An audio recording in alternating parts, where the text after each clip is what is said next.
गरुडगमन तव चरणकमलमिह मनसि लसतु मम नित्यम्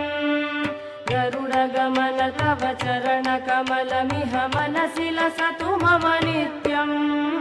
मनसि लसतु मम नित्यम् मम तापमपा गुरुदेव मम पापमपा गुरुदेव मम तापमपा गुरुदेव मम पापमपा गुरुदेव जलजनयन विधिनमुचिहरण मुख विबुध विनुत पद पद्मा जलजनयन विधिनमुचिहरण मुख विबुध विनुत पद पद्मा विबुध विनुत पद पद्मा मम तापमपा गुरुदेव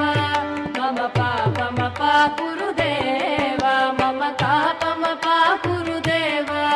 मम पापमपा गुरुदेव।